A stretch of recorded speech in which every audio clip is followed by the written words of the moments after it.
여러분과 함께하는 진실과 그다음에 오로지 대한민국, 오로지 이 나라의 아이들을 위한 시사 분석, 세상 알기입니다. 안녕한가 전역의 안전 빵빵입니다. 네, 네. 빵빵하게 시작하겠습니다. 자, 두 번째, 조국의 SNS 강박증.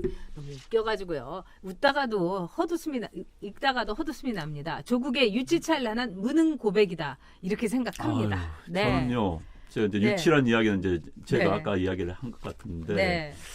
유치합니다. 사실 청와대 수석이라는 사람이 글을 이제 처음에 무슨 뭡니까 이 국회법 관련 그래서 이제 한국당을 겨냥한 이야기겠죠. 네. 뭐 어떻게 하면은 뭐 어떻게 뭐 벌을 받는다는 국회법을 올렸습니다. 얼마나 유치합니까? 한국당 의원들 그거 모릅니까? 몰라서 그거 합니까? 나 진짜 유치했어요 그거 보고. 아니 그러면 지 말을 올리기는 하지. 그러니까 딴 사람은 또 이걸 리트윗을 하고. 아니 그러니까 이제 그 법은 자기가 올린 거 아닙니까? 자기가 올려가지고 그건 네. 우리가 몰라서 몰라서 한국당이 네. 국회에서 그거 합니까? 그거 올린 것 자체가 난 굉장히 유치하다는 생각이 들었고요. 두 번째는 또 뭐 그 원내대표가요 네, 네. 했던 글을 또 리트윗했죠. 그러니까. 이건 뭐 자시하지 않겠다. 뭐 네. 이런 걸 리트윗한 것도 그것도 유치해요. 그러니까 근데도 지웠어요 또. 게다가 또 노래까지 올리나? 그런 노래 올릴지도 그런 건 난 모르는데 노래까지 올려가지고 좀비란 노래를 또 올렸대. 가사에 좀비가 나오는. 한국당이 좀비다 이거예요. 쉽게 말해서. 그 가사말 천지를 또 얼마나 머리에 썼겠습니까? 그 시간에서 일하라 이거예요. 아니 근데 난 진짜 정말 유치하기도 아니 그렇게 유치하고. 이건 사춘기 어린애도 그러니까요. 아니고 그래서 딱 그거예요. 그러니까 네. 이런 말씀 뭐 대학 네. 교수님들 다 그렇다는 이야기 아닙니다. 일부 연구실 못 벗어나는 교수님들이 있습니다. 연구실 안에서의 세계. 그러면 하루 종일 책 보고 인터넷 보고만 사는 분들 계세요. 세상 돌아가는 거 잘 모릅니다. 왜? 세상은요. 인터넷이란 건 여러분도 저희도 조심해야 되는 게 굉장히 선택된 정보만 우리가 마주하는 겁니다. 그렇죠. 내가 선택된 네. 정보만. 선택하지 않은 정보도 들어오려면 딴 사람을 만나봐야 되는 거예요. 그래야지 저 사람이 저런 이야기 나고 의견이 틀린 거 이야기하구나 하는데 인터넷에 들어가서 책만 보면은 그래 맞아 그런 식의 이른바 캠퍼스 내에서 연구실에서 벗어나지 못하는 교수님들이 있습니다. 다른 이야기는 하지 않겠어요. 일부 있습니다. 그런데 전형적인 그 모습을 보여주고 있어요. 지금 보니까. 그래서 참 정말 세상 물정 모르고 갑갑한 사람이다. 본인의 그 행동과 태도가 여권에 어떤 영향을 미칠 것인지도 모르는 사람입니다. 여권 내에서 답답한 거예요, 저거. 그건 아니거든, 지금. 맞습니다. 피아노 사랑님이 이런 민정수석 있었습니까? 없었습니다. 백선신님께서도 조국의 정신은 사춘기 소년 정신이다. 딱 그겁니다. 얼그레이지 네. 말씀해. 장하성활 나는 무지개를 쫓는 소년이다. 그러니까요. 그게 청와대에 있는 사람들이 그거니까 그렇습니다. 대한민국의 문제인 겁니다. 네. 이 조국은 뭐 악마보다 더한 놈입니다 하는데 악마가 그럴걸요? 난 조국 같은 애하고 나를 동일시시키지 마. 나는 그래도 유능해. 나는 그래도 유치하진 않아. 유치하진 않아. 근데 저는 또 거기에 이제 올린 이렇게 노래들을 이렇게 보면요. 왜 좌파 무슨 이렇게 음악인들 네. 또 언더그라운드 뭔가 있어 보이는 거. 그런데 실제로는 아무것도 없는 네. 없어 보이는 그런 노래를 부르면서 그것도 뭐 영어를 탁 또 하고 그래서 내가 이놈이 진짜 막 이러면서 도대체 진짜 우리가 저도 전혀 이렇게 하진 않지만 왜 드라마 같은 거 보면은 전에도 왜 옌병 뭐 이런 것처럼 이렇게 철부지고 이렇게 철이 진짜 없고 철이 없어요. 이런 사람이 민정수석을 하고 네. 골방에 앉아가지고 그 음악 이렇게 막 그 이어폰으로 막 들으면서 흥얼흥얼 걸으면서 자유한국당 준비 뭐 이러면서 네. 이게 눈에 선한 거예요. 응? 야, 진짜 이런 사람이 민정수석이라면은 말 강한 거 아니겠습니까? 근데 민정수석은 다 이런 사람만 좌파 정권에서 나오는 것 같아요. 그 유명한 민정수석이 바로 문재인 아니겠습니까? 그러니까는 그 탄핵 때 그렇지. 하도 이렇게 연줄도 하나도 없어갖고 그러면서 문재인이 맨날 탄핵 때 자기가 민정수석으로서 잘했던 거는 동창회 안 가고 고등학교 동창회 이런 데 연락 오면은 딱 끊고 그래가지고 판사들 뭐 하다못해 검사들도 몰라갖고 노무현 대통령도 이랬었다면서요. 네? 네, 맞습니다. 난 이제 그 일화가 있어요. 얘기 좀 해주세요. 궁금해하시니까. 이제 검찰 수사를 받을 때 네. 뭔가 검찰이 대체 어디까지 또 무슨 생각을 하고 있는 것인지 알아야 네. 되겠다길래 이제 검찰을 관할했던 민정을 했던 문재인 대통령에게 물어봤더니 컨택할 수 있는 검사가 없었던 겁니다. 그건 무능이에요.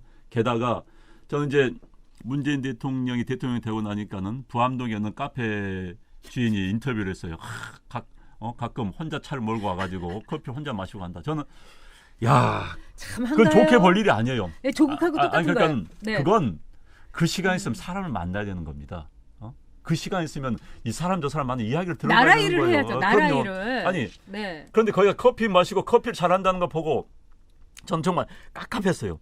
국가는 그게 아니에요. 국가 운영은요. 정말 민정수석이 나가서 나쁜 짓 한 게 아닙니다. 이 사람తో 밥 먹으면 이런저런 이야기를 들어봐야 되는 거예요. 그게 민정인 거예요. 그런데 혼자 가가지고 커피 한 잔 마시면서 북한산 보고 왔다? 그러면서 커피 전문가더라? 그러니까 또 그게 문재인 커피라 해가지고 팔린다? 전 그거 진짜 아닙니다. 국가 운영, 자꾸 국가 운영은 그렇게 하는 게 아니에요. 그런데 아무튼 조국 수석도 쟤는 뭐 비슷한 부류가 아닌 것 같은데 게다가 지금 이제 조국 수석 같은 경우는 요 공수처법에 이제 목숨을 걸고 있어요. 본인 자체가 본인이 들어간 게 이 공수처법 때문에 들어갔다라고 할 수 있을 정도로 본인이 이제 그 관련 분야 연구했다고 하면서 여기 통과에 목을 메고 있는데 그런데 조국에 밀어붙인 것도 있을 거예요. 그리고 아마 당하고도 많이 협의를 했겠죠. 그런데 뒤에서 이제 그럼 좋다 이거예요. 그래 뒤에서 고자한다는 게 이것에 국회에서 이러면은 국회법 몇 조에 뭐 위반되니까 뭐 5년 이하에 뭐 7년 이하에 산다? 참 코미디다. 이런 코미디가 없습니다. 이건요 딱 정리해서 누가 좀 그 만화 이런 만화 누가 안 만들었지 모르겠어요. 이거 딱 단순화시키면 정말 코미디 해버린 거예요. 네. 그러니까 조국하고 문재인 대통령하고 굉장히 비슷해요. 그리고 김경수하고도 비슷하고. 왜 남자들도 남자들 중에 결혼 여러 번 한 남자들 있잖아요. 네. 뭐 트럼프도 그렇고 뭐 세 번 네 번 한 남자들을 보면은 첫 번째 와이프부터 지금 와이프까지 쫙 보면 굉장히 똑같아요. 왜냐하면 자기의 취향이 있으니까. 비슷한 여자하고 계속 결혼합니다. 하다못해 바람을 피워도 비슷한 여자하고 와이프하고 비슷한 여자하고. 그런데 이 제가 보기에는 문재인, 조국, 김경수 굉장히 비슷해요. 비슷한 과예요. 어떻게 보면은 막 순진하고 착하고 그런 것 같은데 정말 뒤에서 말하자면은 드루킹이나 키우고 있고 킹크랩이나 저기 파주까지 가갖고 시연하면서 먹고 있고 바로 그런 겁니다. 그렇기 때문에 문재인 대통령이 지금 자기는 너무나 깨끗한 정치하고 뭐 하지만 뒤에서 무슨 일이 있는지 몰라요. 바로 이것이 문재인, 조국, 김경수의 비슷한 그 성격 분석입니다. 그리고요, 이 조국이라는 사람은 지금 이런 상황에서 자기가 음악 들으면서 거기서 SNS 정말 웬만해서 제가 질이란 말을 안 하는데 SNS 질을 해야 되느냐고요. 이건 국민에 대한 모독입니다. 아까 정말 드래곤 양님께서 정권 바뀌면은 뭐 장하성부터 해갖고 대한민국 경제 말아먹은 놈들 다 해갖고 이거 경제사범으로 이거 무기 때려도 시원찮은 거예요. 얼마나 많은 사람이 자살했습니까? 얼마나 많은 사람들이 길바닥에 나앉았습니까? 마찬가지로 조국도 그렇고요. 몇 명은 정말 이 공안사범으로 제가 보면 이런 게 공안사범입니다. 공안사범으로 10년은 살게 해야 돼요. 정말. 네. 아니 그 소크라테스님께서 네. 저한테 좌파들 만나면 조국과 비슷하다고 말씀하셨는데 네. 비슷한 점이 있습니다. 사실 맞아요. 저들이 구름 잡는 거. 구름 잡는 거, 폼 잡는 거, 네. 네. 좋은 말로 하면 그냥 책임을 지지 않는 겁니다. 결과에 대한 책임. 저는 자꾸 국가 운영은요 결과에 대한 책임입니다. 악마하고 손을 잡더라도 공동체를 위해서 책임을 져야 되는 거예요. 왜? 뽑아줬기 때문에. 네. 내 양심을 팔아야 돼. 난 그렇게 생각합니다. 내 양심을 팔더라도 나를 뽑아준 유권자와 이 공동체, 국가에 대해 헌신해야 되는 거예요. 자기 개인이 있어서는 안 되는 겁니다. 폼 잡을 때가 아니에요. 지금 나는 다 망가지고 하더라도 공동체를 위해서 헌신하는 게 공직자의 기본 자세입니다. 선출직 공직자의 기본 자세입니다. 그 청와대에 있는 사람들의 기본 자세인데 이 친구들 폼 잡고 아니 거기서 음악 나 진짜 이건 아닙니다. 이건 아니고요. 게다가 이런 무능한 사람들이 지금 청와대를 가지고 있기 때문에 지금 대한민국이 그렇게 적게 돼 있고 뭐 아까 세 사람 이야기 네. 했었는데 제 스타일 비슷해요. 네. 그런데 무능은 죄악입니다. 국가 운영에서 무능은 아주 큰 죄악입니다. 네. 그렇죠. 도덕성보다 더 훨씬 나쁜 죄악입니다. 그럼요. 아무리 지금 뭐 미국에서 뭐 아이를 낳았을 때 얘가 공화당 돼가지고 트럼프 같은 사람 찍을까봐 제일 겁난다고 이게 뭐 어떤 엄마가 이제 그런 글을 올려주기도 했는데 사실은 그럼에도 불구하고 트럼프는요 유능한 거예요. 유능한 거예요. 지금 아베하고도 막 아베 썸씽 스페셜, 아베 신조 스페셜 이러면서 자기 화장실도 쓰게 하면서도 무역 협정에 대해서는 하나도 이 양보를 하지 않고 그다음에 거기다가 또 수저까지 얹어서 한국 좀 있다가 1년 뒤에 우리 다시 방위 협정 해야 되는데 너 부자니까 돈 더 내야 돼. 벌써 한국에 대해서 경고까지 하고 미국 사람으로서는 든든할 거예요. 적어도 돈 때문에 이렇게 나라를 경제 때문에 망치지는 않을 거다. 정말 그렇게 생각할 거 아니겠습니까? 그럼요. 아니 아베도 네. 마찬가지예요. 우리 유능인 아베 최고예요. 우리는 아베 싫어하고 네. 저도 아베 안 좋아합니다. 그런데 달려가지 않습니까? 그렇습니다. 본인도 얼마나 힘들고 네. 쪽팔리잖아요. 거기 다른 나라 대통령 부인 생일 파티 간다고 쫓아가가지고 그냥 네. 생일 파티 생일 축하하며 노래 부르고 있고. 그러나 국익을 위해서 하는 겁니다. 국익을 위해서 트럼프 당신이 위대하다 이야기하는 겁니다. 그런데 그리고 나서 이제 외교 특히 경제 문제 하면 이제 딱 버티잖아요. 네. 마찬가지 트럼프도 마찬가지예요. 국익을 위해서는 그렇게 해야 되는데 참 그게 유능한 거고 그렇습니다. 특히 그리고, 국가 원수는 그렇습니다. 네. 그리고 네. 저는 문재인 대통령이 너무 게을러요.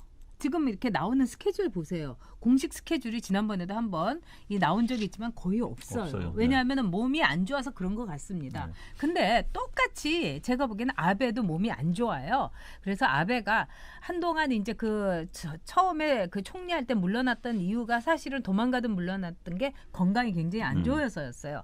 근데 그 건강 안 좋은 아베 그래서 이제 아이도 없어요. 아끼의 여사하고. 그래서 아끼의 여사가 그렇게 또 막 그냥 뭐 카페도 열고 막 이래도 찍소리도 못하고 있었던 거예요. 술집 열어도. 근데 이 아베가 일본에서 보궐선거 있었는데 그 선거 있자마자 18시간을 비행기를 타고 멜라니아의 생일 파티에 참석을 한 거예요. 네. 그렇게 몸이 안 좋은데도요. 네. 나라를 위해서 내 목숨 그냥 바친 거 아닙니까? 나 이러다가 일하다가 죽어도 난 괜찮다. 그런 의지로 지금 제가 일본에 있는 친구한테 들었는데 의사들이 지금 아베 보고 그런 데 가지 말라고 한다는 거예요. 무리하지 말라고. 그래도 국가를 위해서 일본의 국익을 위해서 무리하는 거 아닙니까? 근데 뭐예요 문제는. 이거 뭐 정말 자기 건강만 챙기고 약만 꼬박꼬박 먹고 건강도 관광 외교도 완전히 관광 외교로만 가고 있고요. 그거는 관광 외교 패키지 외교인 거예요. 뭐 하냐고 물어보니까 제 네. 친구가 그러더라고요. 네. 일정이 없다고 하니까 네. 북한서 온 전화 받느라고 전화통 앞에 앉아 계신다. 그렇죠.